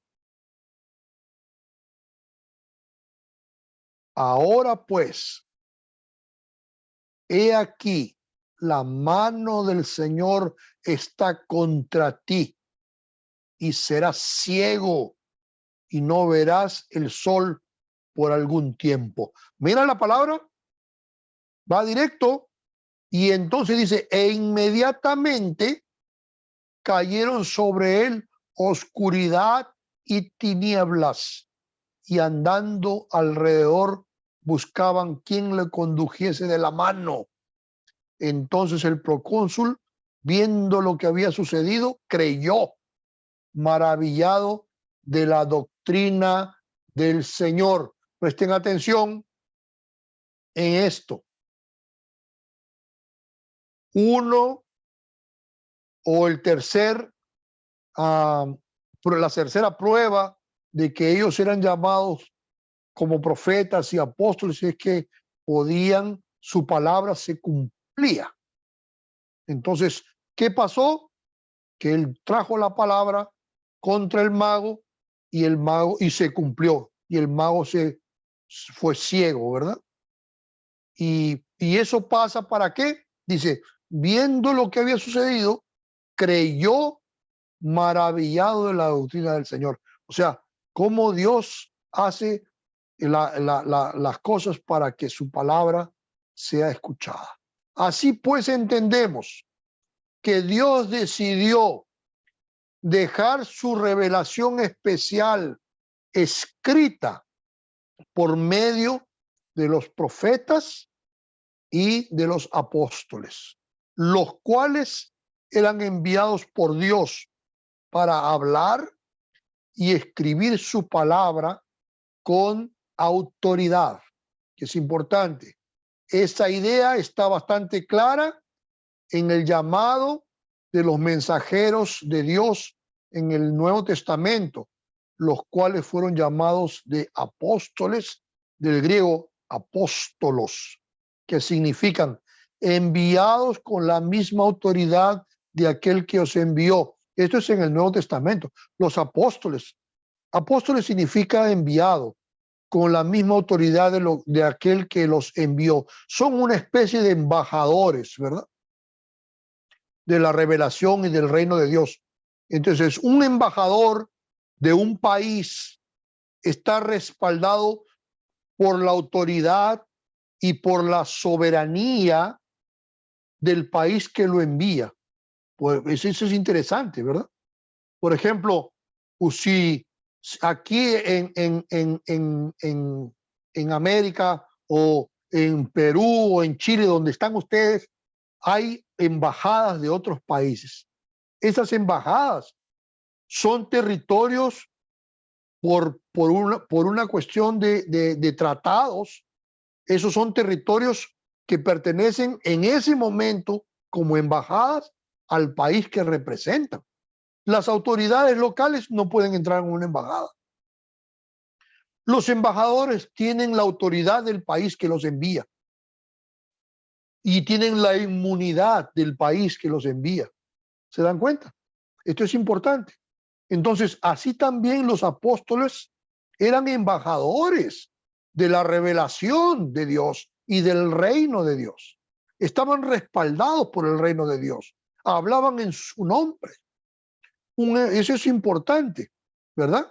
Por eso Jesús le dijo a los apóstoles, el que a vosotros recibe, a mí me recibe. ¿Por qué?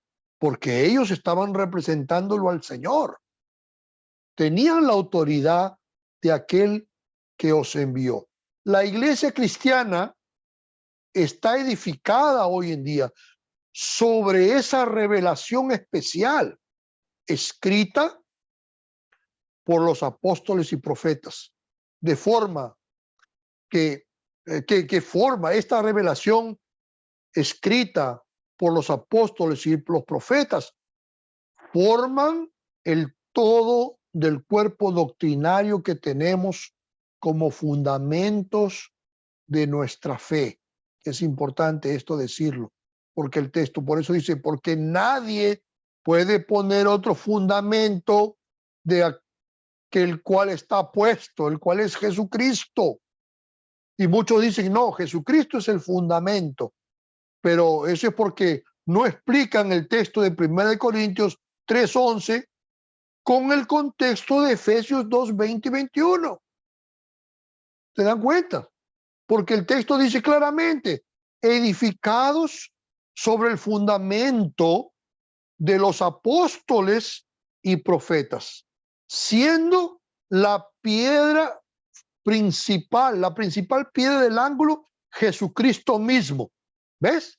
Esta palabra de Efesios 2:20 y 21 explica por qué 1 Corintios 3:11 dice que Jesús era el fundamento que está puesto. ¿Por qué? Porque es la piedra angular de todo el fundamento. ¿Se dan cuenta?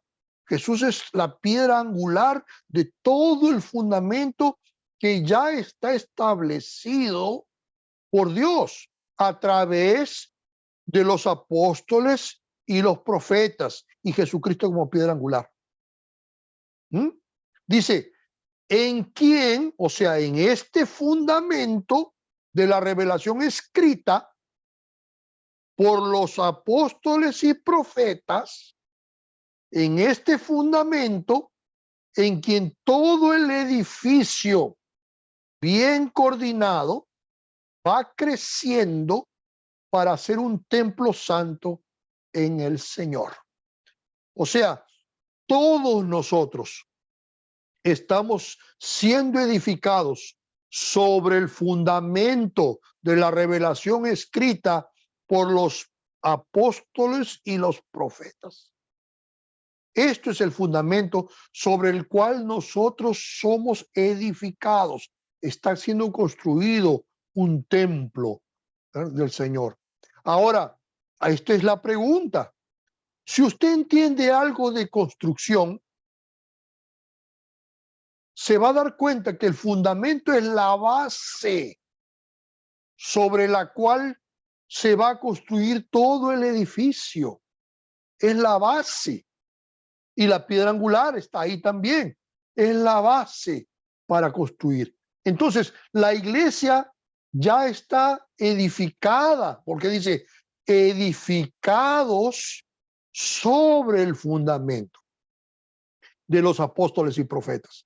Entonces, nosotros ya estamos edificados sobre un fundamento que fue traído por los apóstoles y profetas. El fundamento ya está listo, se terminó, porque así es un edificio. Terminas el fundamento y cuando el fundamento está terminado, comienzas a edificar sobre el fundamento y construyes entonces el edificio. Entonces, es lo mismo aquí, es una figura lo que se está diciendo aquí, es una figura de lenguaje. El que dice, edificados sobre el fundamento, ya está el fundamento listo, acabado. No hay otro fundamento, por eso dice, nadie puede poner otro fundamento. No se puede poner otro fundamento, ya está el fundamento listo. Y sobre ese fundamento, nosotros estamos siendo edificados. Ya está el edificio construido. Ahora yo les pregunto, si tú estás construyendo una casa, terminas el fundamento bien sólido y luego encima de ese fundamento construyes las paredes, las puertas, las ventanas, todo el techo, tú puedes poner otro fundamento encima del techo o encima de las paredes. No se puede, porque ya el fundamento es una sola vez y es la base de todo.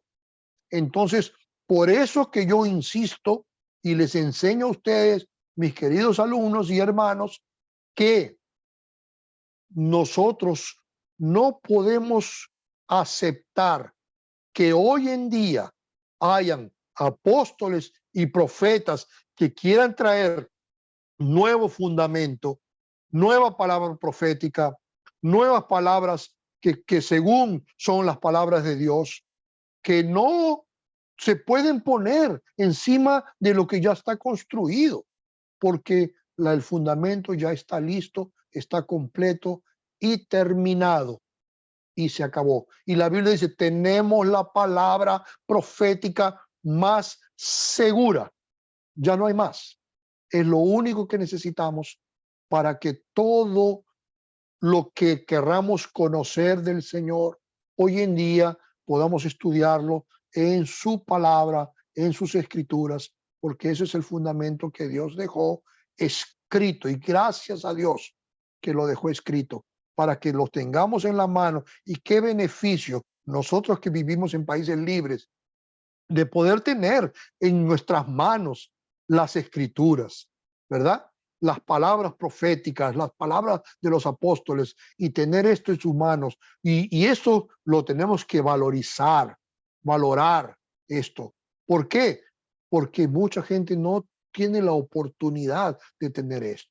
Y nosotros podemos tener, hay como 80 versiones, podemos tener la Biblia aquí en griego, aquí en español, que la Reina Valera, que la otra, que la revisada, que la hebraica, que la Biblia del pastor, y la Biblia de estudio, y la Biblia de exegética, la Biblia de todos, todo tipo puedes tener 20 Biblias diferentes y estudiarlas todas para poder entender la revelación que Dios nos ha traído. Entonces, quiero dejarlos con esta palabra. Dios decidió traer una revelación especial. Y esa revelación especial la hizo a través de las escrituras. De las escrituras. Y las escrituras ya están terminadas. No se pone otro fundamento sobre esto.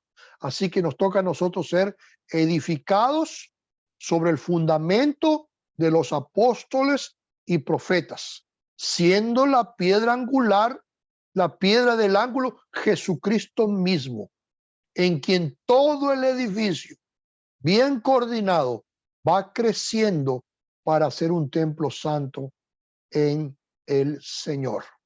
Amén. Que Dios les bendiga grandemente y Dios les guarde grandemente con todo esto. Gracias a Dios y que Dios pueda continuar dando estas bendiciones a nosotros.